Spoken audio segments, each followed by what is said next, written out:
So tonight I'm presenting on Colin Barker's perspectives essay from the book Revolutionary Rehearsals. This is the final chapter of said book, and Barker's essay recaps the most important lessons to be learned from the five struggles discussed in the book to make the case for revolutionary socialist politics and explain just how vital the existence of a revolutionary party is for the overthrow of capitalism. One of the core features of all the struggles discussed in this book was the revolutionary potential of the working class and the press, displayed through the mass militant struggle with the wide participation of the working class, which in turn halted large sectors of production. One of these included the largest general strike in history up to that point, located in France on May 1968.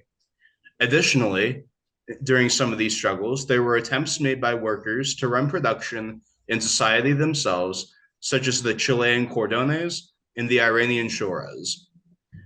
Another aspect featured in many of these struggles was the involvement and organizing of other oppressed groups and non-exploiting classes alongside the workers. Mass working class struggle can inspire those in other classes to take on their own struggles, and sometimes vice versa. We saw this with the student demonstrations in Paris that quickly spread into large amounts of the French working class in 1968, as well as during the Iranian Revolution in 1979, with the presence of numerous different sectors of Iranian society.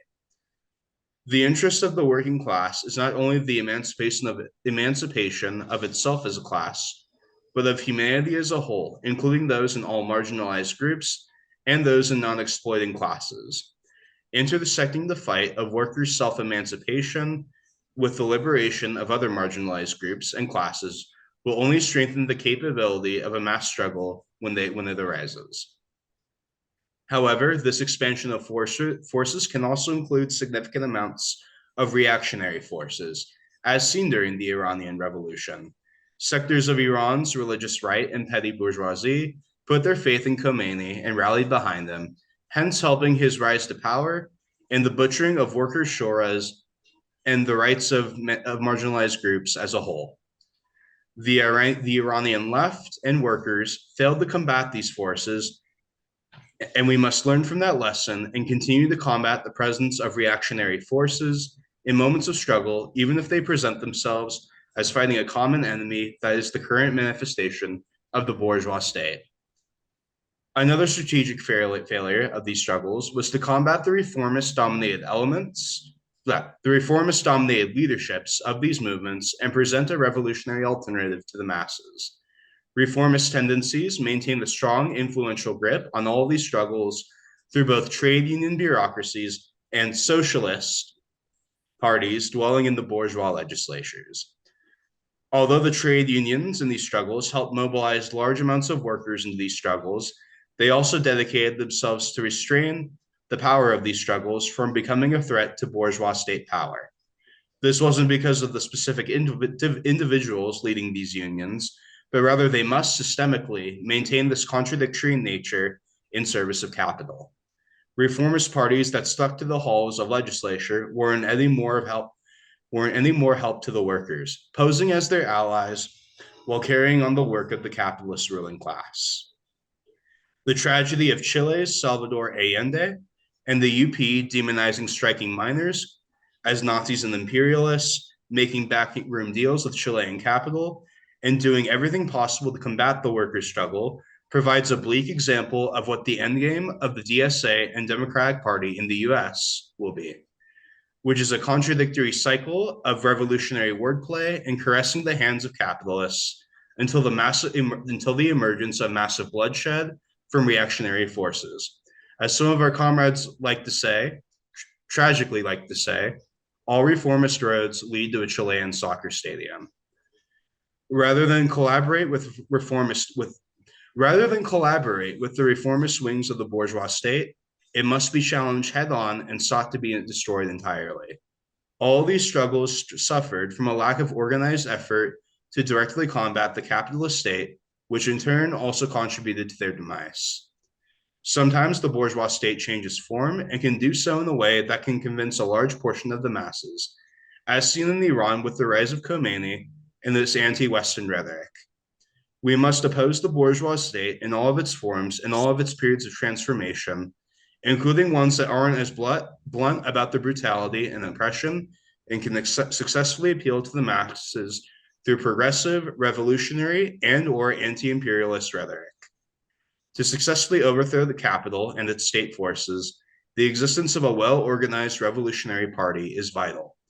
The lack of well-established revolutionary parties intervening in these struggles, made a successful revolutionary overthrow impossible due to a lack of spreading revolutionary perspectives to the masses, challenging the reformist leaders of these movements, and leading the fighting masses against the whole bourgeois state, all of which are essential tasks of the Revolutionary Party. In conclusion, I believe that there are 5 key takeaways from this essay. Number 1, degrading conditions in society can prompt the explosion of large amounts of people into mass struggle. Number 2, in these moments of struggle, workers will stand alongside other sectors of society, and embracing the intersections of the struggles of all oppressed groups involved is vital for these movements' strengths. Number 3, reformist leadership and their systemic loyalty to the bourgeoisie will always drive the revolutionary potential of a movement into complete ruin. Number 4, the entire bourgeois state must be smashed and overthrown, and leading the workers and masses towards anything less will doom them. And finally, number 5, the Revolutionary Party is a mass struggle's key ingredient to securing the defeat of capitalism and building the path to permanent human liberation. The lack of a revolutionary party in these movements are just 5 more reasons why our work, no matter how anticlimactic, monotonous, and unromanticized our day-to-day tasks may feel at times, holds the key to the success of overthrowing the beast of global capitalism.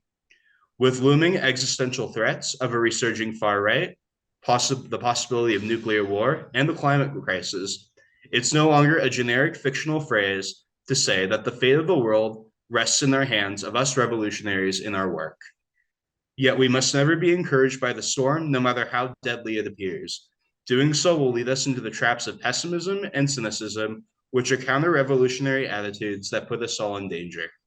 Even in our current small-scale organization as a local propaganda group, we must celebrate the small wins we make, whether that's meeting our next recruit, influencing a local act of struggle, and recognizing the further development of existing cadre, as all of these bite-sized wins will pave the way to a bigger party that will make history with a successful victory of justice for the workers and the oppressed.